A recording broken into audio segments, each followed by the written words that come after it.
Assalamualaikum, shalom, salam sejahtera bagi kita semua. Om Swastiastu, Namo Buddhaya, salam kebajikan. Halo guys, apa kabar kalian semuanya? Semoga dalam keadaan sehat ya, dan selalu semangat dalam menjalankan aktivitasnya masing-masing. Tumbuh subur pohon cempaka, pohon bagus namanya mahoni.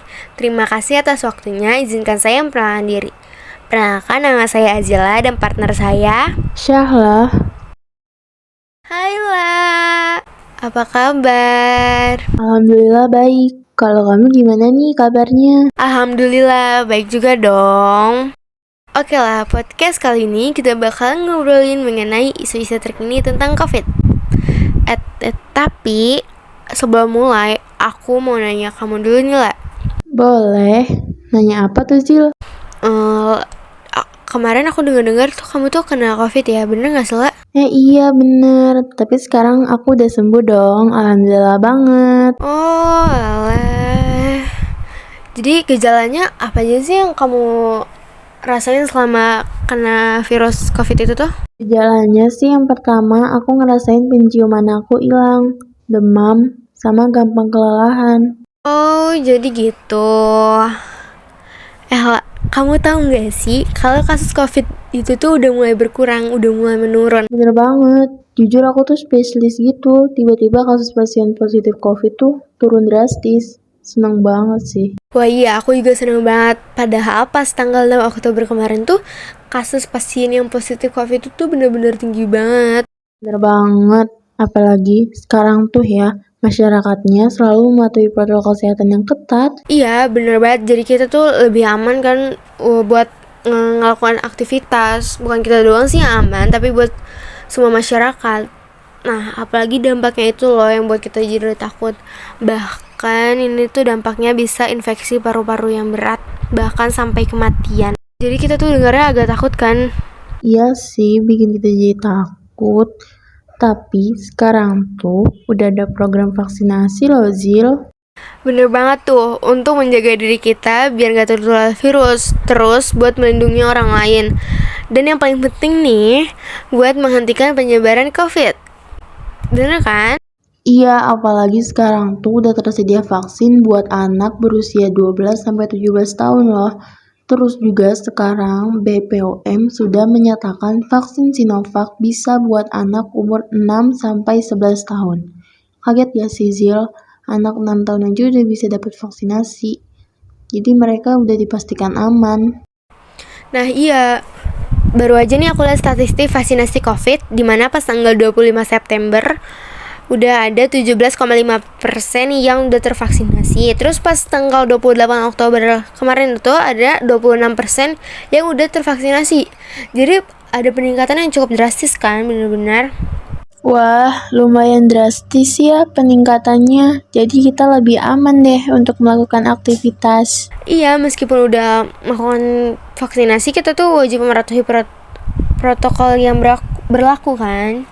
Nah iya, kalau kita nggak mematuhi protokol kesehatan, nanti semakin rentan untuk terinfeksi. Semakin banyak juga angka kasus COVID bertambah. Iya bener banget. Jadi sekarang tuh kasus COVID itu tuh udah mulai menurun drastis. Padahal pas tanggal 6 Oktober kemarin tuh ada kasus baru yang jumlahnya tuh sampai 1484 yang positif. Nah sekarang tuh udah menurun, dimana perharinya jadi 723 sampai 460-an gitu loh. Wih, bener-bener sih. Gila banget penurunannya. Salut banget sih aku. Iya bener banget, aku aja sampai speechless. Ih, nih ya, apalagi dari munculnya COVID ini nih ada dampak ekonominya tahu. Bahkan puluhan juta orang itu tuh bisa jatuh miskin, apalagi banyak banget orang yang kekurangan gizi gitu loh. Nah terus di dunia ini nih ngalamin tantangan yang bener-bener berat. Mungkin ada sekitar setengah dari 3,3 juta miliar pekerja di dunia yang ngalamin risiko kekurangan uang. Bahkan banyak banget orang-orang tuh yang sampai kehilangan pekerjaan. Ada juga yang sampai di PHK. Jujur sih aku kasihan banget sama orang yang di PHK. Menurut kamu gimana lah? Iya sih, aku juga jujur kasihan banget. Apalagi buat kepala rumah tangga yang harus cari nafkah kan buat keluarganya. apalagi buat kebutuhan keluarganya yang mungkin cukup besar untuk keperluannya. Gak kebayang sih aku repotnya gimana kalau dia punya anak kecil. Iya, bahkan harus mikirin buat makan sehari-hari.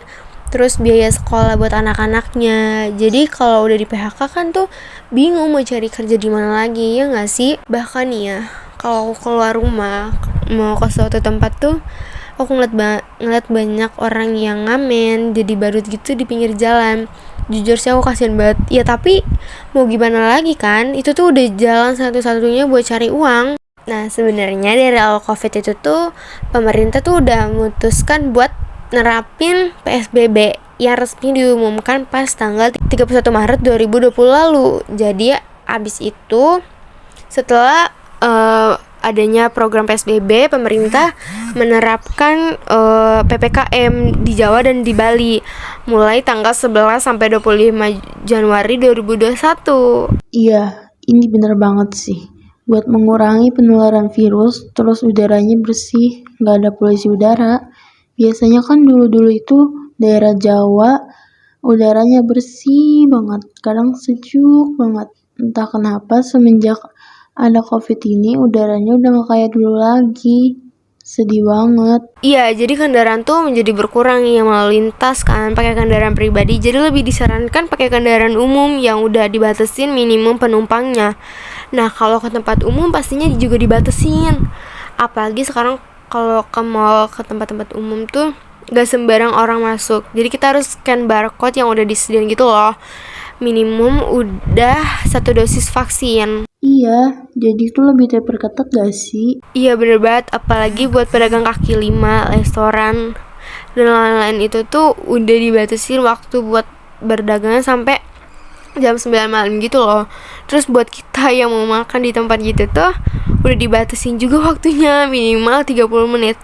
Tapi alhamdulillahnya sekarang tuh udah mulai direnggangin. Walaupun udah mulai direnggangin nih ya, kalian tuh harus mematuhi prokes juga loh. Jadi ini dimana pas awal COVID itu muncul, kita tuh harus melakukan pembelajaran jarak jauh secara online buat pelajar-pelajar di Indonesia. Bener banget kan, gara-gara munculnya COVID ini, dimana kita tuh belajar harus pakai handphone. Tapi sekarang udah mulai melakukan tatap muka meskipun gak 100% dan harus pakai masker gitu loh. Jadi aku tetap senang sih bisa ketemu teman-teman lagi. Iya, dibatasin juga biar gak ada kerumunan gitu. Jadi tetap aman deh. Jujur aku juga seneng banget bisa ketemu teman-teman lagi, bisa ngobrol lagi. Meskipun dari jauh, itu udah buat aku seneng banget. Tahu nggak sih, sekarang tuh ada yang lagi viral, yang lagi rame diomongin warga Indonesia. Yang lagi ada nih salah satu selebgram gitu yang inisialnya RV. Jadi dia tuh kabur pas lagi jalani karantina di Wisma Atlet. Yang udah diduga sih dia tuh dibantu sama anggota TNI di Bandara Soekarno-Hatta biar dia nggak ngejalanin karantina. Kan seharusnya dia tuh kan wajib karantina kan, karena kan dia tuh abis keluar negeri juga kan, jadi biar aman buat orang-orang sekitarnya. Apalagi dia tuh punya anak, jadi kan anak kecil itu kan rentan juga kan kena virus. Iya tuh, aku juga tahu beritanya. Seharusnya dia kan harus karantina selama 8 hari. Tapi ini dia tuh baru karantina 3 hari, langsung kabur. Jadi dia melanggar aturan karantina. Iya, padahal dia kan artis terkenal, harusnya bisa dong jadi contoh buat masyarakat banyak. Tapi ya udahlah ya, semoga warga Indonesia nggak mencontoh perbuatan RV itu. Iya, seharusnya dia tuh nyontoinnya yang baik. Tapi ya udahlah ya. Iya, ada berita baru nih. Jadi alhamdulillahnya negara Indonesia masuk dalam daftar negara resiko rendah COVID. Jadi Indonesia tuh dinilai berada di zona hijau COVID. Wah iya, alhamdulillah banget. Meskipun Indonesia udah di zona hijau, kita jangan cepat berpuas diri dulu nih. Dan tetap waspada juga. Terus nih ya, sekarang kasus kesembuhan di Indonesia tuh semakin banyak, semakin meningkat, yang dimana perharinya bisa sampai 1484 sampai 900-an. Jadi lumayan banyak, dan grafik kematian di Indonesia juga jadi rendah, dimana perharinya bisa mencapai 41 sampai 29. Jadi lumayan menurun kan? Iya, alhamdulillah banget. Iya, apalagi buat kita nih, kalau mengetahui kita tuh positif atau negatif COVID itu tuh kita harus swab PCR. Jadi kalau mau keluar kota atau kemana pun kita harus swab supaya ketahuan kita tuh positif atau negatif. Jadi lebih aman kan? Iya, bener banget. Selain buat mengetahui positif apa negatifnya, seenggaknya kita juga nggak ngerugiin banyak orang. Nah, apalagi waktu itu tuh ada aturan wajib PCR ataupun antigen buat kendaraan darat. Misalkan itu tuh bus Transjakarta dan lain-lain itu tuh, tapi sekarang tuh udah dihapus. Nah, terus nih ada sekarang tuh berita baru yang lagi banyak diomongin di sosial media, dimana Menteri Peru mundur setelah gelar pesta Halloween. Kan aneh banget yang gelar aturan COVID. Jadi ada sebuah video nih yang memperlihatkan banyak tamu yang datang ke rumah sama menteri tersebut. Suara musik yang kenceng banget dari rumah Valenzuela yang kedengaran dari video itu. Jadi Peru juga merupakan salah satu negara yang kena dampak parah dari COVID, yang angka kematiannya di atas 200.000. Jadi ribu dari 2,2 juta kasus. Wah, jadi lumayan bahaya ya. Kan itu bisa menimbulkan kerumunan. Apalagi angka kematiannya udah di atas 200.000. Ih, parah banget sih. Bener banget, jadi dampaknya bisa dirugi sama diri kita sendiri kan, sama di orang lain. Oke, kita balik lagi ngomongin kasus-kasus COVID yang lagi tinggi-tingginya. Kita ngomongin ke negara India. Jadi di negara India ini tuh kasus COVID itu melonjak banget sampai 11.000 kasus per harinya, dan sekarang kasus kematiannya bisa sampai 459.000. Bener-bener gila banget kan. Terus kasus yang positif virus itu tuh ada 34,3 juta. Jadi bener-bener tinggi banget. Iya, bener banget. Dengarnya jadi agak takut. Apalagi pola hidup di India itu kan jorok-jorok. Ya nggak sih? Ih. Sama, aku juga agak takut gitu dengernya. Nah, apalagi yang bikin ngerinya tuh banyak banget kasus COVID yang dimana tuh banyak banget pasien yang nyawanya nggak tertolong gitu. Banyak yang meninggal di pinggir jalan gara-gara rumah sakitnya kepenuhan, dan nggak ada alat bantu gitu, semacam oksigen gitu. Jadi pasien-pasien yang kena COVID itu tuh dia ke rumah sakit itu tuh naik bajai tanpa alat bantuan. Dia nggak naik ambulans gitu loh.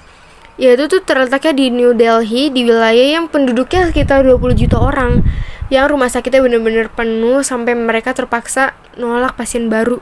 Kebayang sih penuhnya kayak gimana. Jujur aku kasihan banget sih. Jadi agak takut juga. Iya, sama aku juga kasihan banget.